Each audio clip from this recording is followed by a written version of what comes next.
Seventh maths second unit ಅಂಕಗಣಿತದ ಉಕ್ತಿಗಳು ನೋಡಿ.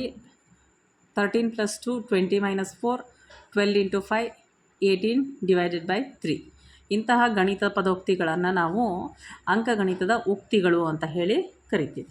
ಈಗ ನೋಡಿ, ಇದರಲ್ಲಿ 13 + 2 ಇದು ಉಕ್ತಿ. ಇದರ ಬೆಲೆ ಎಷ್ಟಾಗುತ್ತೆ? 15 ಆಗುತ್ತೆ. ಇವುಗಳ ಸಂಬಂಧವನ್ನು ನಾವು ಈಕ್ವಲ್ಸ್ ಚಿಹ್ನೆ ಹಾಕಿ ಸೂಚಿಸ್ತೀವಿ. ಆವಾಗ ಇದಕ್ಕೆ ನಾವು ಉಕ್ತಿ ಅಂತ ಹೇಳಿ ಕರಿತೀವಿ. ಈಗ ಮುಂದೆ ನೋಡಿ, ಇಲ್ಲೊಂದು ಹೇಗೆ ಸ್ಟೇಟ್ಮೆಂಟ್ ಬರೀತಾರೆ, ಒಂದು ಉದಾಹರಣೆ ಕೊಟ್ಟಿದ್ದಾರೆ ಅವರು. ಮಲ್ಲಿಕಾ ಶಾಲೆಯಲ್ಲಿ ಊಟಕ್ಕೆ ಪ್ರತಿದಿನ 25 ರೂಪಾಯಿ ಖರ್ಚು ಮಾಡ್ತಾಳೆ. ಸೋಮವಾರದಿಂದ ಶುಕ್ರವಾರದವರೆಗೆ ಒಂದು ವಾರದಲ್ಲಿ ಆಕೆ ಊಟಕ್ಕೆ ಖರ್ಚು ಮಾಡುವ ಒಟ್ಟು ಮೊತ್ತವನ್ನು ಉಕ್ತಿಯಲ್ಲಿ ಬರೆಯಿರಿ ಅಂತ ಇದೆ. ಈಗ ಏನಂತಂದರೆ, ಪ್ರತಿದಿನ ಊಟಕ್ಕೆ ಖರ್ಚು ಮಾಡೋದೆಷ್ಟು? 25. ಸೋಮವಾರದಿಂದ ಶುಕ್ರವಾರ ಎಷ್ಟು ದಿನ ಆಯಿತು? 5 ದಿನ. 8 5. ಆವಾಗ 25ಕ್ಕೆ 5ರಿಂದ ಗುಣಾಕಾರ ಮಾಡಿದಾಗ ನಮಗೆ ಅವಳು ಆ 5 ದಿನಕ್ಕೆ ಎಷ್ಟು ಊಟಕ್ಕಾಗಿ ಖರ್ಚು ಮಾಡ್ತಾಳೆ ಅನ್ನೋದ್ರ ಬೆಲೆ ಸಿಗುತ್ತೆ. ಇದರ ಅರ್ಥ ಏನು? 25ಕ್ಕೆ 5ರಿಂದ ಗುಣಿಸಿ ಅಂತ ಹೇಳಿ. ಈಗ ಅದೇ ರೀತಿ ನಾವು ಏನು ಮಾಡ್ಬೋದು, ಈ ಬೇರೆ ಬೇರೆ ಉಕ್ತಿಗಳಿಗೆ ಒಂದೇ ಬೆಲೆ ಇರ್ಬೋದು. ಈಗ ಸಂಖ್ಯೆ 12ಅನ್ನು 2 ಸಂಖ್ಯೆಗಳ 4 ಕ್ರಿಯೆಗಳಲ್ಲಿ ಯಾವುದಾದ್ರೂ ಒಂದನ್ನು ಬಳಸಿ ಇಲ್ಲಿ ಮಾಡಿದ್ದಾರೆ ಅವರು. ಏನು, 12 ಆನ್ಸರ್ ಬರಬೇಕೆಲ್ಲವಕ್ಕೂ. ಆ ರೀತಿ ಅಂದರೆ 10 + 2 ಅಂದ್ರೂ 12, 15 - 3 ಅಂದ್ರೂ 12, 3 × 4 = 12, 24 / 2 ಅಂದ್ರೂ 12. ಈಗ ಅದೇ ಥರ ನೀವು ಒಂದು ನಂಬರನ್ನು ತಗೊಂಡು ಈ ರೀತಿ 4 ಕ್ರಿಯೆಗಳು ಅದರಲ್ಲಿ ಬರೆಯೋ ಥರ ಮಾಡಿ ಅಂತ ಹೇಳಿದ್ದಾರೆ. ಈಗ ನೋಡಿ, ನಿಮ್ಮ ನೆಚ್ಚಿನ ಸಂಖ್ಯೆಯನ್ನು ಆರಿಸಿ ಅದೇ ಬೆಲೆ ಬರುವಂತೆ ಸಾಧ್ಯವಾದಷ್ಟು ಅನೇಕ ಉಕ್ತಿಗಳನ್ನು ಬರೆಯಿರಿ. ನೋಡಿ, ಈಗ ನಾನು 24 ತಗೊಂಡಿದ್ದೀನಿ. 18 + 6 ಅಂದರೆ 24, 30 - 6 24, 4 × 6 = 24, 72 / 3 24. ಈ ರೀತಿ ನೀವು ಯಾವ ಸಂಖ್ಯೆನಾದರೂ ತಗೊಂಡು plus minus into divided by ಹಾಕಿ ಬೇಕಾದಷ್ಟು ಉಕ್ತಿಗಳನ್ನು ಬರಿಬಹುದು. ಈಗ ನೋಡಿ, ಉಕ್ತಿಗಳನ್ನು ಹೋಲಿಸೋದು. ನಾವು ಸಂಖ್ಯೆಗಳನ್ನು smaller than, greater than, equals to ಚಿಹ್ನೆಗಳಿಂದ ಏನು ಮಾಡ್ತಾ ಇದ್ವಿ? ಹೋಲಿಸ್ತಾ ಇದ್ವಿ. ಈಗ ಅದೇ ರೀತಿ ಉಕ್ತಿಗಳು ಅಂದರೆ ಏನು? ಅದರಲ್ಲಿ plus minus into divided by ಈ ಚಿಹ್ನೆಗಳನ್ನು ಒಳಗೊಂಡಂಥ ಉಕ್ತಿಗಳು. ಇವುಗಳನ್ನು ಹೋಲಿಕೆ ಹೇಗೆ ಮಾಡೋದು? ಈಗ ನೋಡಿ, 15 + 3 ಅಂದರೆ ಇದ್ರ ಬೆಲೆ 18, 12 + 3 15. ಆವಾಗ 15 + 3 ಏನಾಗುತ್ತೆ? ಗ್ರೇಟರ್ ಆಗುತ್ತೆ. 10 + 4 ಅಂದರೆ 14 ಆಗುತ್ತೆ. 24 - 3 ಅಂದರೆ 21 ಆಗುತ್ತೆ. ಆವಾಗ ಇದನ್ನೇ ಗ್ರೇಟರ್ ಆಗುತ್ತೆ, ಇದು ಸ್ಮಾಲರ್ ಆಗುತ್ತೆ. ಹಾಗೆ ನೋಡಿ, 6 × 5 = 30, 90ಗೆ / 3 ಮಾಡಿದ್ರು 30. ಈ ರೀತಿ ನಾವು ಉಕ್ತಿಗಳನ್ನು ಏನು ಮಾಡ್ತೀವಿ? ಹೋಲಿಕೆ ಮಾಡಿ ಬರೆಯೋಕ್ಕೆ ಕಲ್ತಿರಬೇಕು ಅಂತ. ಈಗ ನೋಡಿ, ಇಲ್ಲಿ ಕಂಡು ಹಿಡಿಯಿರಿ ಅಂತ ಬರುತ್ತೆ. 13 + 4 ಎಷ್ಟಾಯಿತು? 17 ಆಯಿತು. ಈಗ ಇಲ್ಲಿ ಈಕ್ವಲ್ಸ್ ಚಿಹ್ನೆ ಹಾಕಿದ್ದಾರೆ. ಕ್ವಶನ್ನೇ ಅದೇ ಇರೋದು. ಸಮಚಿಹ್ನೆಯ ಎರಡೂ ಬದಿಗಳಲ್ಲಿ ಉಕ್ತಿಗಳು ಸಮವಾಗುವಂತೆ ಖಾಲಿ ಜಾಗಗಳನ್ನು ಭರ್ತಿ ಮಾಡಬೇಕು. ಈಗ 13 + 4 17 ಆಯಿತು. ಈಗ ಎಷ್ಟಕ್ಕೆ 6ಅನ್ನು ಕೂಡಿದ್ರೆ ಈ 17 ಆಗುತ್ತೆ? 11 ಕೂಡಿದ್ರೆ 17 ಆಗುತ್ತೆ. ಈಗ ಇಲ್ಲಿ ಒಮ್ಮೆಲೆ ತುಂಬ್ಕೊಳ್ಳೋಕ್ಕಾಗಲ್ಲ. ಈ ಸ್ಟೇಟ್ಮೆಂಟನ್ನು ನೋಡಬೇಕು. 6 × 5 = 30. ಈಗ 22ಕ್ಕೆ ಎಷ್ಟನ್ನು ಕೂಡಿದ್ರೆ 30 ಆಗುತ್ತೆ? 8. ಇಲ್ಲಿನೂ ಇದನ್ನು ನೋಡೋಕ್ಕೆ ಬರಲ್ಲ, ಇದನ್ನು ನೋಡಬೇಕು. Next RHS part. 64ಗೆ 2ಇಂದ ಡಿವೈಡ್ ಮಾಡಿದ್ರೆ 2 × 3 = 6, 2 × 2 = 32 ಆಯಿತು. 8 × 4 = 32 ಆಗುತ್ತೆ. ಹಾಗೆ ಇಲ್ಲಿ 34ಅಲ್ಲಿ ಎಷ್ಟನ್ನು ಕಳೆದ್ರೆ 25 ಸಿಗುತ್ತೆ? ಹಾಗಾದರೆ 34ಅಲ್ಲಿ ಎಷ್ಟನ್ನು ಕಳಿಬೇಕು? 30ಅಲ್ಲಿ ಫಸ್ಟ್ 4 ಕಳೆದ್ಬಿಡಿ, 4 ಉಳ್ಕಂತಲ್ಲಿ. 30ಅಲ್ಲಿ ಮತ್ತೆ 5 ಕಳೀರಿ, 9 ಕಳಿಬೇಕು. 4 + 5 9. 34ಅಲ್ಲಿ 9 ಕಳೆದ್ರೆ 25 ಸಿಗುತ್ತೆ. ಈಗ ಮುಂದಿನ ಉಕ್ತಿಗಳನ್ನು ಅವುಗಳ ಬೆಲೆಗಳ ಆರೋಹಣ ಅಂದರೆ ಏರಿಕೆ ಕ್ರಮದಲ್ಲಿ ಬರಿಬೇಕು. ಈಗ ಇವುಗಳ ಬೆಲೆ ಕಂಡುಹಿಡ್ಕೊಂಡ್ಬಿಡೋಣ. ನೋಡಿ, 67ಅಲ್ಲಿ 19 ಲೆಸ್ ಮಾಡಿದ್ರೆ 48 ಬಂತು. 5 11s = 55. 67 - 20 47. 120 / 3 40. 35 + 25 60. ಈಗ ಏರಿಕೆ ಕ್ರಮ ಅಂದರೆ ಚಿಕ್ಕದ್ರಿಂದ ದೊಡ್ಡದು. ಈ ಬಂದಿರೋ ನಂಬರಲ್ಲಿ ಚಿಕ್ಕದು ಯಾವುದು? 40. ಆಮೇಲೆ ಯಾವುದು? 47. ಆಮೇಲೆ 48, 55, 60. ಈ ರೀತಿ ಮುಂದಿನ ಉಕ್ತಿಗಳನ್ನು ಅವುಗಳ ಬೆಲೆಗಳ ಆರೋಹಣ ಕ್ರಮದಲ್ಲಿ ಜೋಡಿಸಿದ್ದೀವಿ. ಈಗ ಇದೆ ನೋಡಿ ನೆಕ್ಸ್ಟ್. ಈ ಉದಾಹರಣೆ ಇಂಪಾರ್ಟೆಂಟ್, ತಿಳ್ಕೊಬೇಕು ಇದನ್ನು. ಯಾಕಂದರೆ ನೆಕ್ಸ್ಟ್ ಕ್ವಶನ್ಸ್ ಎಲ್ಲ ಇದ್ರ ಮೇಲೆ ಡಿಪೆಂಡ್ ಆಗಿದೆ. ಯಾವುದು ದೊಡ್ಡದು? 1023 + 125 ಅಥವಾ 1022 + 128? 1023 + 125, 1022 + 128 ಯಾವುದು ದೊಡ್ಡದು ಅಂದರೆ ಕಂಪ್ಯಾರಿಸನ್ನಲ್ಲಿ ಫಸ್ಟ್ ಏನು ಮಾಡ್ಕೋಬೇಕು? ಫಸ್ಟ್ ನಂಬರ್ ಕಂಪೇರ್ ಮಾಡ್ಕೊಳ್ಳಿ. 1022 ಇಲ್ಲೆಷ್ಟಿದೆ? 1023. ಒಂದು ಹೆಚ್ಚಾಯ್ತು, ಇಲ್ಲಿ ಒಂದು ಹೆಚ್ಚಾಗಿರೋದು ಬರ್ಕೊಳ್ಳಿ. ಇನ್ನು ನೆಕ್ಸ್ಟ್ ನಂಬರನ್ನು ಕಂಪೇರ್ ಮಾಡಬೇಕು. ಇಲ್ಲಿ 125 ಇದೆ, ಇಲ್ಲಿ 128, 3 ಹೆಚ್ಚಾಯಿತು. ಈಗ ಯಾವ ಕಡೆ ಹೆಚ್ಚಾಗಿದೆ? ಈ ಕಡೆ ಹೆಚ್ಚಾಗಿದೆ. ಇಲ್ಲಿ ಬಾಕ್ಸ್ ಹಾಕ್ಕೊಳ್ಳಿ, ಬರ್ಕೊಳ್ಳಿ. ಇಷ್ಟೇ ಕಂಪ್ಯಾರಿಸನ್. ಇದನ್ನು 112 ಇದೆ, ಇಲ್ಲೇನಾಯಿತು? ಒಂದು ಹೆಚ್ಚಾಗಿದೆ. ಆದರೆ ಕಳೆದಿರೋದು ನೋಡಿ ಏನಾಗಿದೆ? ಇಲ್ಲಿ 24 ಕಳೆದಿದ್ದಾರೆ. ಇಲ್ಲಿ ಏನು ಒಂದು ಹೆಚ್ಚಾಗಿತ್ತಲ್ಲ, ಆ ಒಂದು ಹೆಚ್ಚನ್ನು ಲೆಸ್ ಮಾಡಿದ್ದಾರೆ. ಇಲ್ಲಿ 112 ಇತ್ತು, ಹಾಗಾಗಿ ಇಲ್ಲಿ ಒಂದು ಹೆಚ್ಚಾಯಿತು. ಇಲ್ಲಿ 24 ಕಳೆದಿದ್ದಾರೆ, ಆದರೆ ಇಲ್ಲಿ ಒಂದು ಹೆಚ್ಚಾಗಿರೋದನ್ನು ಕಳೆದಿರೋದ್ರಿಂದ ಇಲ್ಲಿ ಏನು ಬರುತ್ತೆ? 2 ಈಕ್ವಲ್ ಇದೆ ಅಂತ ಬರುತ್ತೆ. ಬೇಕಾದರೆ ಕಳೆದು ನೋಡಿದ್ರೆ ಸೇಮ್ ಆನ್ಸರ್ ಬರುತ್ತೆ ಅವು. ಇಲ್ಲಿ ನೋಡಿ ಇನ್ನೂ ಚೆನ್ನಾಗಿ ಇದರಲ್ಲಿ ಅರ್ಥ ಆಗುತ್ತೆ. ಈಗ ಫಸ್ಟ್ ನಂಬರನ್ನು ಕಂಪೇರ್ ಮಾಡ್ಕೊಳ್ತೀವಿ. 245, 246 ಇದೆ. ಆವಾಗ ಇಲ್ಲಿ ಒಂದು ಹೆಚ್ಚಾಯಿತು. 289, 285 ಇಲ್ಲಿ ಜಾಸ್ತಿ ಆಗಿದೆ. ಎಷ್ಟು? 4. ಆವಾಗ ಯಾವ ಕಡೆ ಜಾಸ್ತಿ ಇದೆ? ಇಲ್ಲಿದೆ. ಹಾಗಾಗಿ ಇದನ್ನು ಗ್ರೇಟರ್ ಹಾಕ್ತೀವಿ. ಇಲ್ಲಿ ಹೇಗೆ ಮಾಡೋದು ನೋಡಿ. ಈಗ ಇದನ್ನು ಗೋಲಿಗಳ ಲೆಕ್ಕಾಚಾರದಲ್ಲಿ ನೋಡೋಣ. ಈಗ ಇದನ್ನು ರಾಜು ಅಂತ ಇಟ್ಕೊಂಡ್ರೆ ಇದನ್ನು ಜಾಯ್ ಅಂತ ಇಟ್ಕೊಳ್ಳಿ. ಹಾಗೆ ಇದೆ ಬುಕ್ಸಲ್ಲಿ. ಈಗ ರಾಜು ಹತ್ರ 273 ಗೋಲಿಗಳಿದೆ. ಅದರಲ್ಲಿ ಅವನು 140. ರಾಜು ಹತ್ರ 273 ಇದೆ, ಜಾಯ್ ಹತ್ರ 272 ಇದೆ. ಯಾರ ಹತ್ರ ಒಂದು ಹೆಚ್ಚಿದೆ? ರಾಜುನ ಹತ್ರನೇ ಒಂದು ಹೆಚ್ಚಿದೆ. ಆದರೆ ರಾಜುನ ಹತ್ರ ಇರೋ ಗೋಲಿಗಳಲ್ಲಿ 145, ಆದರೆ ಇಲ್ಲಿ ಕೊಟ್ಟಿರೋದು ಎಷ್ಟು? ಇವನು 144 ಗೋಲಿಗಳನ್ನು ಕಳ್ಕೊಂಡ. ಆದರೆ ಇವನ ಹತ್ರ ಒಂದು ಹೆಚ್ಚಿಗೆ ಇತ್ತು, ಕಳ್ಕೊಂಡಿದ್ದೂ ಒಂದು ಹೆಚ್ಚಿಗೆ. ಇವನು 145. ಹಾಗಾಗಿ ಒಂದು ಹೆಚ್ಚಿಗೆ ಇತ್ತು, ಒಂದು ಹೆಚ್ಚಿಗೆನೇ ಕಳ್ಕೊಂಡ. ಇವನು 272 ಇತ್ತು, 144 ಕಳ್ಕೊಂಡ. ಆದರೆ ಇಲ್ಲಿ ಇವನಿಗಿಂತ ಒಂದು ಗೋಲಿ ಹೆಚ್ಚು, ಕಳ್ಕೊಂಡಿದ್ದೂ ಒಂದು ಗೋಲಿ ಹೆಚ್ಚು. ಹಾಗಾಗಿ ಇಬ್ಬರದು ಸೇಮ್ ಇದೆ ಅಂತ ಹೇಳಿ. ಇನ್ನು ಇಲ್ಲಿ ಕಂಪೇರ್ ಮಾಡಿದ್ರೆ 363, ಇಲ್ಲಿ 64, 1 ಹೆಚ್ಚಾಯಿತು. 589, 587 ಇಲ್ಲಿ ಎಷ್ಟಾಯಿತು? 2 ಹೆಚ್ಚಾಯಿತು. ಹಾಗಾಗಿ ಇದೇ ದೊಡ್ಡದು. ಇನ್ನು ಇಲ್ಲಿ ಕಂಪೇರ್ ಮಾಡಿದ್ರೆ 124, ಇಲ್ಲಿ 129 ಅಂದರೆ 5 ಹೆಚ್ಚಾಯಿತು. ಇಲ್ಲಿ 1ನೇ ನಂಬರಲ್ಲಿ. ಇಲ್ಲಿ 245, 245 ಸೇಮ್ ಇದೆ, ಆದರೆ ಇಲ್ಲಿ 5 ಹೆಚ್ಚಾಗಿದೆ. ಹಾಗಾಗಿ ಇದು ಹೆಚ್ಚು. ಈಗ ಇಲ್ಲಿ ನೋಡಿ, ಮತ್ತೆ ರಾಜು ಮತ್ತು ಗೋಲಿ ಲೆಕ್ಕಕ್ಕೆ ಬರೋಣ. ಇದು ರಾಜು, ಇದು ಜಾಯ್. ಇವಾಗ ರಾಜುನ ಹತ್ರ 213 ಗೋಲಿ ಇದೆ, ಜಾಯ್ ಹತ್ರ 214 ಗೋಲಿ ಇದೆ.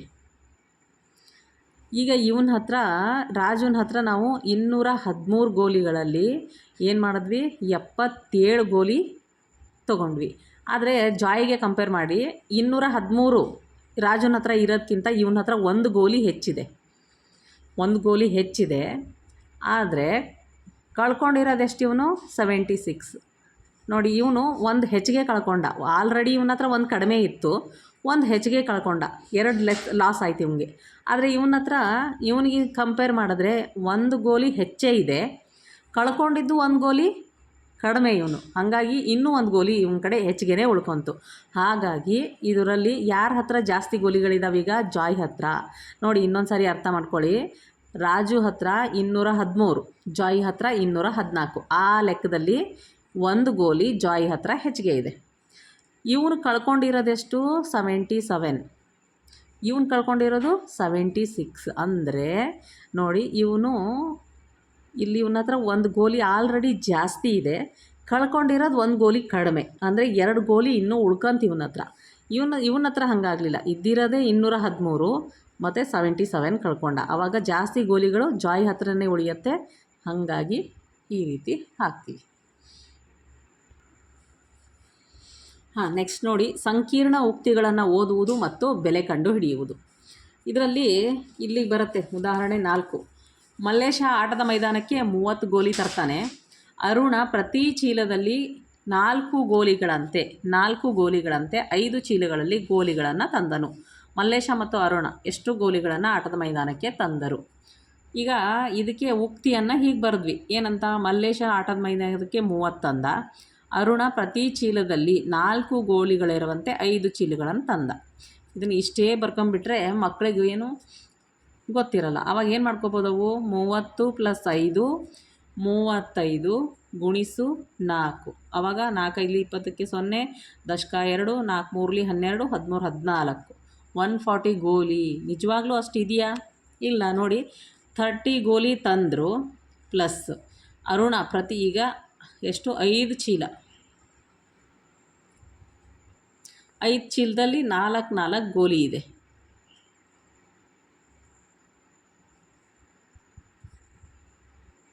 ನಾಲ್ಕು 8 12 16 20. ಹಾಗಾದ್ರೆ ಎಷ್ಟಾಯಿತು? 30 20 50 ಗೋಲಿ ಆ್ಯಕ್ಚುಲಿ ಬಂದಿರೋದು. ಆದರೆ ಈ ಲೆಕ್ಕಾಚಾರ ಮಾಡಿದ್ರೆ ಯಾಕೆ ಹಿಂಗೆ ಬಂತು? ಅದಕ್ಕೋಸ್ಕರನೇ ಕೆಲವು ಏನಿದೆ ಇದಕ್ಕೆ ನಿಯಮಗಳು ಮತ್ತು ಸಾಧನಗಳನ್ನು ನಾವು ರೂಲ್ಸನ್ನು ಯೂಸ್ ಮಾಡಬೇಕಾಗತ್ತೆ. ನಿಯಮಗಳನ್ನು ಏನು ನಿಯಮ ಯೂಸ್ ಮಾಡಬೇಕಿಲ್ಲಿ? 30 ಗೋಲಿ ಸಪ್ರೇಟಾಗಿ ಬರ್ಕೊಂಡ್ವಿ, ಸರಿ. ಪ್ಲಸ್ ಅರುಣ ತಂದಿರೋದಿದೆಯಲ್ವಾ, ಎಷ್ಟು? 5 ಚೀಲಗಳನ್ನು ತಂದ, ಪ್ರತಿ ಚೀಲದಲ್ಲಿ 4 ಗೋಲಿ ಇದೆ. ಇದನ್ನು ಈ ರೀತಿ ಬ್ರಾಕೆಟ್ ಹಾಕಿ ನಾವೇನು ಮಾಡಬೇಕು? ಕರೆಕ್ಟಾಗಿ ಸಪ್ರೇಟ್ ಮಾಡಬೇಕು. ಆವಾಗ ನಾವು ನಮ್ಮ ರೂಲ್ಸ್ ಏನು, ನಿಯಮ ಏನಿಲ್ಲಿ? ಫಸ್ಟು ಯಾವಾಗಲೂ ಬ್ರಾಕೆಟಲ್ಲಿರುವಂಥ ಕ್ರಿಯೆಯನ್ನು ಮೊದಲು ಮಾಡಬೇಕು.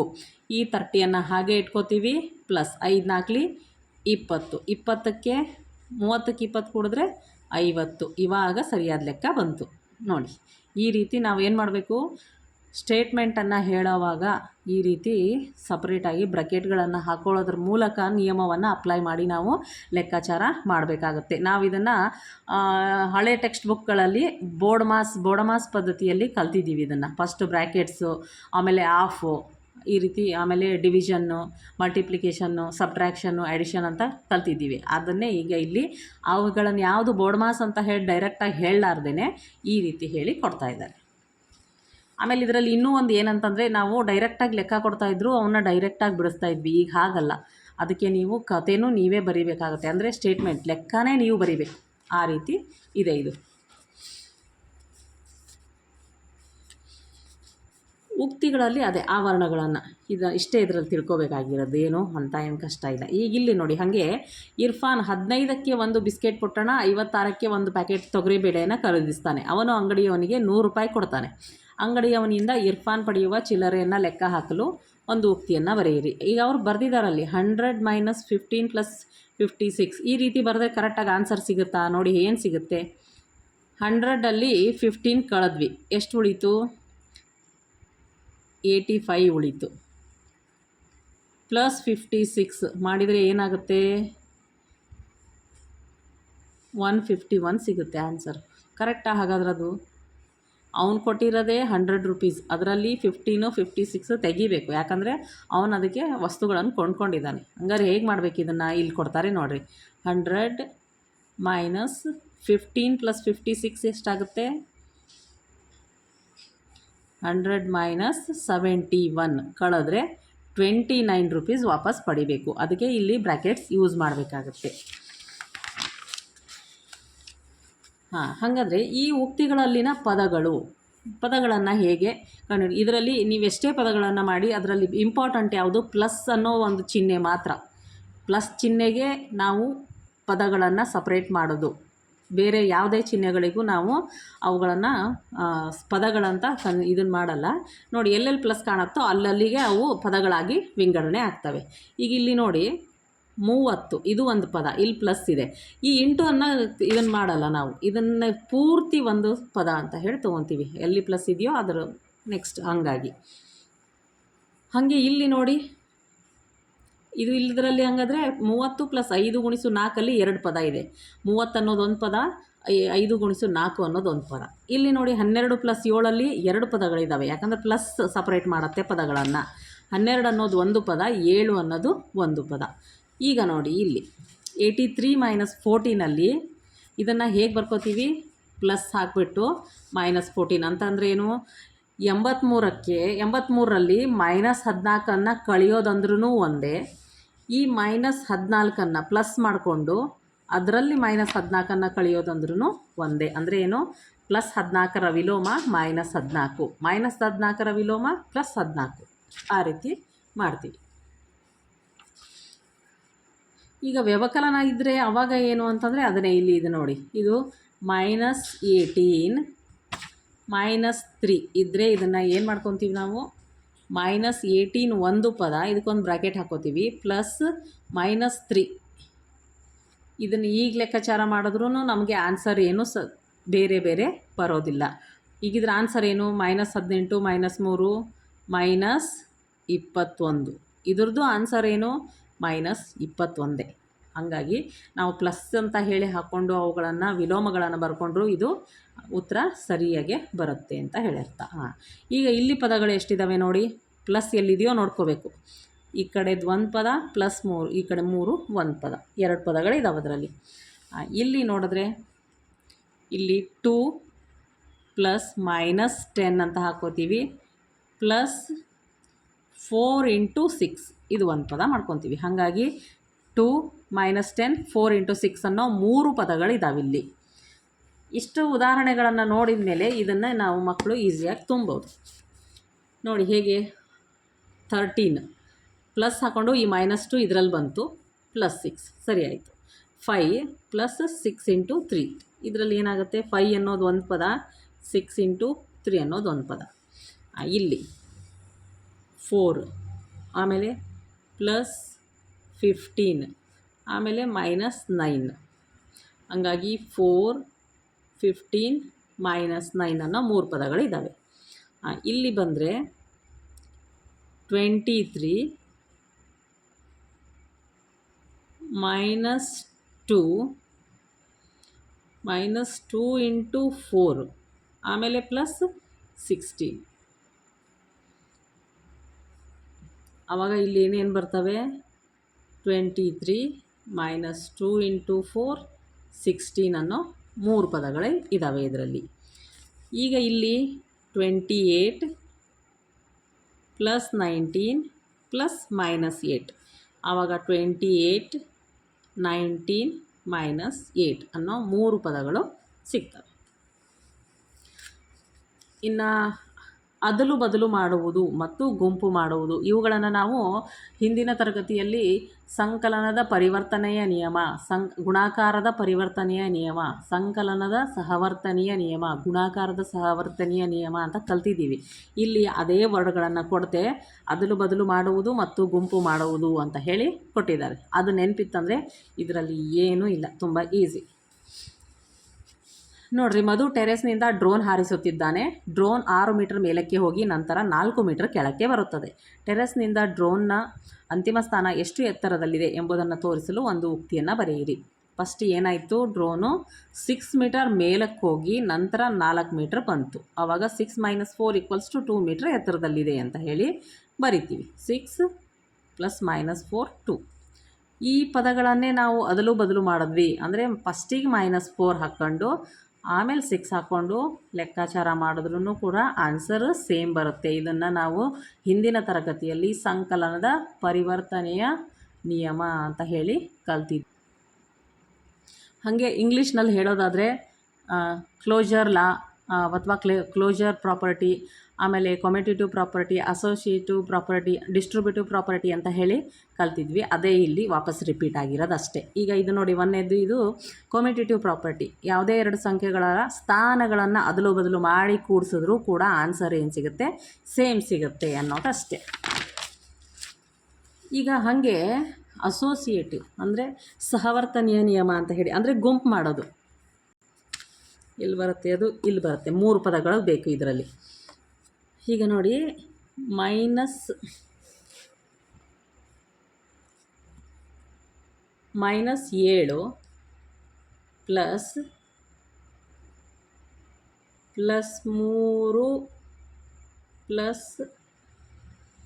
+5 ಇದು ಯಾವುದಕ್ಕೆ ಸಮ? ನಾನು ಈಗ ಫಸ್ಟು +3 +5 ಗುಂಪು ಮಾಡ್ಕೊಂಡಿದ್ದೆ. ಈಗ ಹಂಗೆ ಮಾಡಲ್ಲ. -7 +3 ಗುಂಪು ಮಾಡ್ಕೋತೀನಿ, 5 ಹೊರಗಿಡ್ತೀನಿ. ಆವಾಗಲೂ ಆನ್ಸರ್ ಸೇಮ್ ಬರುತ್ತೆ ಅಂತ.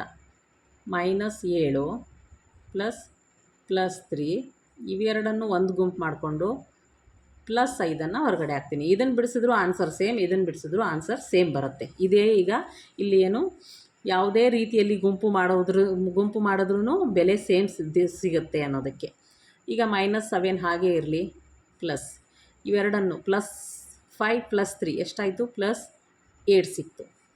ಆವಾಗ ಇಲ್ಲಿ +8 -7 ಏನು ಸಿಗುತ್ತೆ? +1 ಸಿಗುತ್ತೆ. ಇದರ ಆನ್ಸರ್. ಈಗ ಇಲ್ಲಿ ಮಾಡಿದ್ರೆ ಇಲ್ಲಿ -7 ಇದೆ, +3 ಇದೆ. -7ನಲ್ಲಿ 3 ಕಳೆದ್ರೆ ಇದು ಗೊತ್ತಿರಬೇಕು ನಿಮಗೆ, ಸೇಮ್ ಸೈನ್ಸ್ ಇದ್ದರೆ ಕೂಡಬೇಕು, ಡಿಫ್ರೆಂಟ್ ಸೈನ್ಸ್ ಇದ್ದರೆ ಕಳಿಬೇಕು. ಇಲ್ಲಿ ಮೈನಸ್ಸು ಇಲ್ಲೂ ಮೈನಸ್ ಇದ್ದಾಗಲೇ ಇದಿತ್ತು ಅಂದರೆ ನಾವೇನು ಮಾಡ್ತಾಯಿದ್ವಿ? ಕೂಡ್ತಾ ಇದ್ವಿ. ಈಗ ಇಲ್ಲಿ ಮೈನಸ್ ಇದೆ, ಒಂದು ಹತ್ರ ಪ್ಲಸ್ ಇದೆ, ಹಾಗಾಗಿ ಕಳಿಬೇಕು. ಅದೇ ಇಲ್ಲೂ ಪ್ಲಸ್ಸು ಇಲ್ಲೂ ಪ್ಲಸ್ ಇದ್ದರೆ ಕೂಡ್ತಾ ಇದ್ವಿ, ಇಲ್ಲೂ ಮೈನಸ್ ಇದ್ರೂ ಕೂಡ್ತಾ ಇದ್ವಿ. ಈಗ ಇಲ್ಲಿ ಮೈನಸ್ಸು ಇಲ್ಲಿ ಪ್ಲಸ್ ಇರೋದ್ರಿಂದ ಕಳಿತೀವಿ. 7ರಲ್ಲಿ 3 ಹೋದರೆ 4. ದೊಡ್ಡ ಸಂಖ್ಯೆಯಿಂದ ಏನಿದೆಯೋ ಆ ಚಿಹ್ನೆ. ಇಲ್ಲಿ ಪ್ಲಸ್ ಇದೆ, +5. ಇಲ್ಲಿ ಮೈನಸ್ ಇದೆ, ಇಲ್ಲಿ ಪ್ಲಸ್ ಇದೆ. ಸೊ ಡಿಫ್ರೆಂಟ್ ಸೈನ್ಸು, ಹಂಗಾಗಿ ಕಳಿತೀವಿ. 5ರಲ್ಲಿ 4 ಕಳೆದ್ರೆ 1 ದೊಡ್ಡ ಸಂಖ್ಯೆಯಿಂದ ಪ್ಲಸ್. ನೋಡಿ ಆನ್ಸರ್ ಸೇಮ್ ಇದೆ. ಯಾವ ರೀತಿ ಗುಂಪು ಮಾಡಿದ್ರೂ ಕೊನೆಗೆ ಆನ್ಸರ್ ಏನು ಸಿಗುತ್ತೆ? ಸೇಮ್ ಸಿಗುತ್ತೆ. ಇದು ಅಸೋಸಿಯೇಟಿವ್ ಪ್ರಾಪರ್ಟಿ. ಇದನ್ನು ಪ್ಲಸ್ಸಿಗಾದ್ರೂ ತೊಗೊಳ್ಳಿ, ಮೈನಸ್ಸಿಗಾದರೂ ತೊಗೊಳ್ಳಿ, ಬರುತ್ತೆ ಇದು. ಅಮ್ಮು, ಚರಣ್, ಮಧು, ಜಾನ್ ಒಂದು ಹೋಟೆಲ್ಗೆ ಹೋಗಿ 4 ದೋಸೆಗಳನ್ನು ಆರ್ಡರ್ ಮಾಡ್ತಾರೆ. ಒಂದು ದೋಸೆ ಬೆಲೆ ಎಷ್ಟು? ಅಲ್ಲಿ 23 ರೂಪಾಯಿ. ಮತ್ತು ಮೇಲೆ ಅವರು ವೇಟರ್ಗೆ 5 ರೂಪೀಸ್ ಟಿಪ್ಸ್ ಕೊಡ್ತಾರೆ. ಇದಕ್ಕೆ ನಾವು ಏನು ಬರಿಬೇಕು? ಉಕ್ತಿಯನ್ನು ಬರಿಬೇಕು. ತಗೊಂಡಿರೋ ದೋಸೆಗಳೆಷ್ಟು? 4. ಒಂದು ದೋಸೆಗೆ ಎಷ್ಟು? 23. 4 × 23. ಮೇಲೆ 5 ರೂಪಾಯಿ ಟಿಪ್ಸ್ ಕೊಟ್ಟಿದ್ದಾರೆ, +5. ಆದರೆ ಇಷ್ಟೇ ಬರೆದ್ರೆ ಅದು ತಪ್ಪಾಗುತ್ತೆ. ಇದಕ್ಕೆ ಏನು ಮಾಡಬೇಕು ನಾವು? ಈ 4 ದೋಸೆ ಸೆಟ್ ಏನಿತ್ತಲ್ಲ ಅದಕ್ಕೊಂದು ಬ್ರಾಕೆಟ್ ಹಾಕ್ಕೋಬೇಕು, ಆವಾಗ ಲೆಕ್ಕ ಸರಿ ಅಂತ. ಅದೇ ಸಂಖ್ಯೆ ಒಟ್ಟು ಸ್ನೇಹಿತರ ಸಂಖ್ಯೆ 7 ಆಗಿದ್ದರೆ ಏನಾಗ್ತಾ ಇತ್ತು? 7 × 23 +5. 7 3ಲಿ 21ಕ್ಕೆ 1, ದಶಕ 2, 7 2ಲಿ 14, 15 16 +5 166 ರೂಪೀಸ್ ಆಗ್ತಾಯಿತ್ತು. ಇಲ್ಲಿ ನೋಡಿ, ಒಂದು ತರಗತಿಯಲ್ಲಿನ ಪರ್ವತದಲ್ಲಿ ಬೆಂಕಿ, ಫೈರ್ ಇನ್ ದ ಮೌಂಟೇನ್ ಆಟ ಆಡ್ತಾ ಇದ್ದಾರೆ. ಶಿಕ್ಷಕರು ಒಂದು ಸಂಖ್ಯೆಯನ್ನು ಕೂಗಿ ಹೇಳಿದಾಗೆಲ್ಲ ಅದು ಗ್ರೂಪ್ ಮಾಡ್ಕೊಳ್ತಾ ಇರ್ತಾರೆ. ಇರೋ ಟೋಟಲ್ ಮಕ್ಕಳೆಷ್ಟು? 33. 5 ಅಂತ ಹೇಳಿದ ತಕ್ಷಣ ಏನಾಗುತ್ತೆ? ಇದನ್ನು 33ಕ್ಕೆ 5ರಿಂದ ಭಾಗಿಸ್ತೀವಿ. 5 6ಲಿ 30. 5 ಮಕ್ಕಳು ಗುಂಪು ಎಷ್ಟಾಗ್ತವೆ? 6 ಆಗ್ತವೆ. 3 ಜನ ಉಳಿತಾರೆ. ಆವಾಗ ಏನು? 5 × 6 +3 ಅಂತ ಹೇಳಿ ಬರಿತೀವಿ. ಹಾಗೆ 4 ಅಂತ ಹೇಳಿದರೆ ಏನಾಗ್ತಿತ್ತು? 33ಕ್ಕೆ 4ರಿಂದ ಭಾಗಿಸ್ಕೊಳ್ಳಿ. 4 7 28. 4 8ಲಿ 32. 1 ಅಂದರೆ 4 ಜನದ್ದು 4 × 8 +1. 4 ಜನ ಅಂತ ಕೂಗಿದ್ರೆ 4 × 8 +1 ಅಂತ ಆಗ್ತಿತ್ತು. 7 ಗುಣಿಸಿದ್ರೆ 7ರ ಮಧ್ಯೆ ಹೇಳ್ತಾ ಹೋಗಿ. 7 4ಲಿ 28. 7 × 4 28. ಮುಂದೆ 33. 29 30 31 32 33 +5. ಈ ರೀತಿ ಬರಿತಾ ಇದ್ವಿ. ಈಗ ಇಲ್ಲಿ ಕೇಳ್ತಿದ್ದಾರೆ, ನಿಮ್ಮ ತರಗತಿ ಗಾತ್ರಕ್ಕೆ ಮೇಲಿನಂತೆ ಉಕ್ತಿಗಳನ್ನು ಬರೆಯಿರಿ ಅಂತ ಹೇಳ್ತಿದ್ದಾರೆ. ಫಾರ್ ಎಕ್ಸಾಂಪಲ್, ಈಗ ನಮ್ಮ ತರಗತಿಯಲ್ಲಿ ಒಂದು 45 ಮಕ್ಕಳಿದ್ದಾರೆ ಅಂತ ಇಟ್ಕೊಳ್ಳೋಣ. ಆವಾಗ ಗುಂಪು ಎಷ್ಟು ಹೇಳ್ತಾರೆ ಶಿಕ್ಷಕರು? 5, ಆಮೇಲೆ 9, ಆಮೇಲೆ ಒಂದು 3 ಹೇಳಿದ್ರು ಅಂತ ಇಟ್ಕೊಳ್ಳಿ. ಆವಾಗ ಹೇಗೆ ಬರೀತೀರಾ? 5 ಗುಣಿಸು 9, 5 9 45. ಉಳಿದ್ರ ಮಕ್ಕಳು? 0, ಉಳಿದಿಲ್ಲ. ಆಮೇಲೆ 9 ಸೇಮ್ ಆಯಿತು. ಹಾಗಾಗಿ ಬೇಡ, ಇದನ್ನು 8 ಮಾಡ್ಕೊಳ್ಳೋಣ.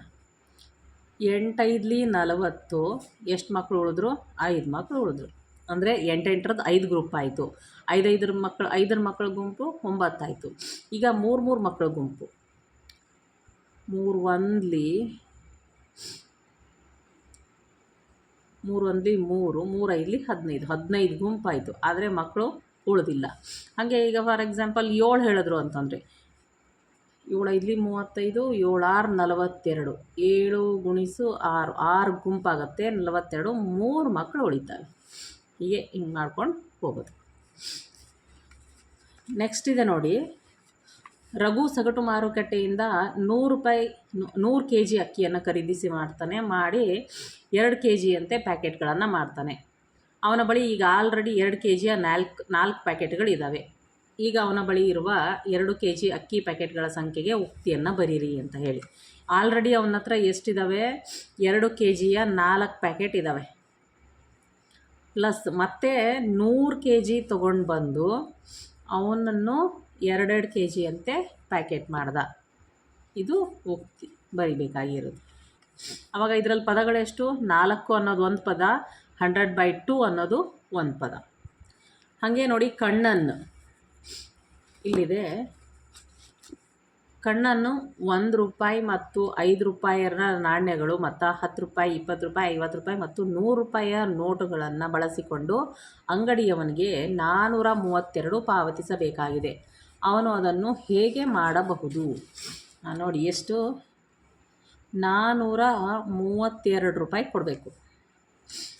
ಈ ನಾಣ್ಯಗಳನ್ನು ಬಳಸ್ಕೊಂಡು ಅವನು ಕೊಡಬೇಕು. ಹಾಗಾದರೆ ನಾವು 100 ರೂಪಾಯಿ ನೋಟನ್ನು 4 ಕೊಡೋಣ, 400 ರೂಪಾಯಿ ಆಯಿತು.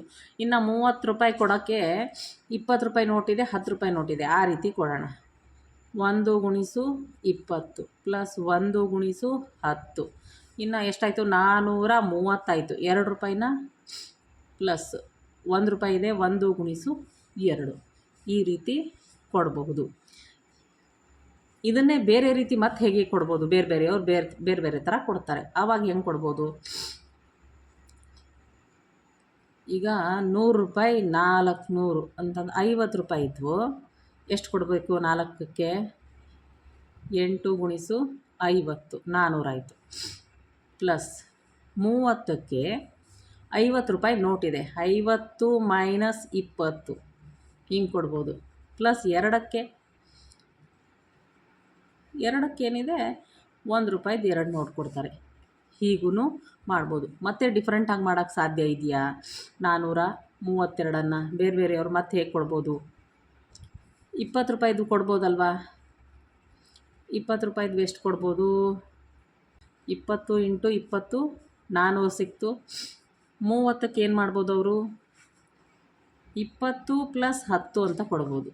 ಪ್ಲಸ್ 1 ಗುಣಿಸು 2 ಕೊಡಲಿ. ಇನ್ನೂ ಯಾವ ರೀತಿ ಮಾಡ್ಬೋದು? 10 ನೋಟನ್ನು ಕೊಡ್ಬೋದು. 10 ಗುಣಿಸು 40, 400 ಆಯಿತು. 30ಕ್ಕೆ 20 ಪ್ಲಸ್ 10 ಅಥವಾ 50 ಮೈನಸ್ 20 ಪ್ಲಸ್ 1 ಗುಣಿಸು 2. ಈ ರೀತಿ ಬೇಕಾದಾಗ ಕೊಡ್ಬೋದು. ಅದೇ ಇದೆ ಕ್ವಶನ್ ಅನಿಸುತ್ತೆ ಮುಂದೆ. ನೋಡಿ,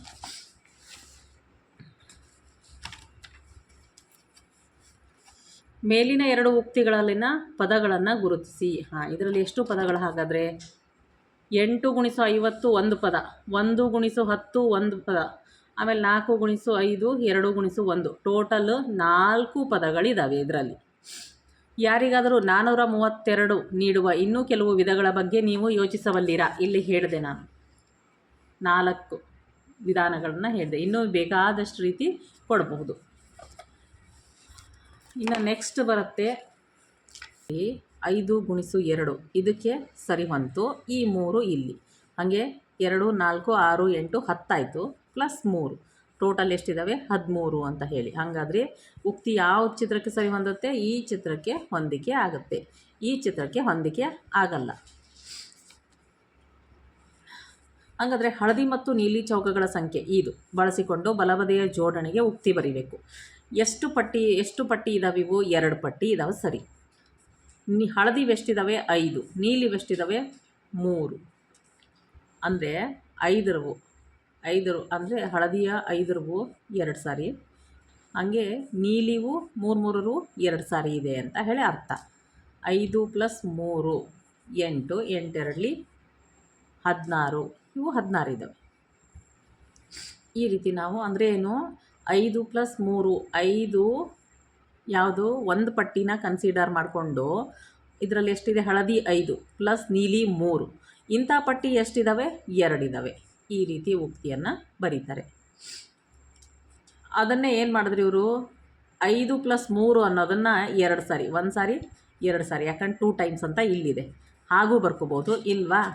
ಇದನ್ನು ಗುಣಾಕಾರ ಮಾಡಿಕೊಂಡು ಇದನ್ನು ಗುಣಾಕಾರನೂ ಮಾಡಿನೂ ಬರಿಬೋದು. 5 × 2 + 3 × 2, ಇಲ್ಲೂ ಕೂಡ 2 ಪದಗಳೇ ಸಿಗ್ತವೆ.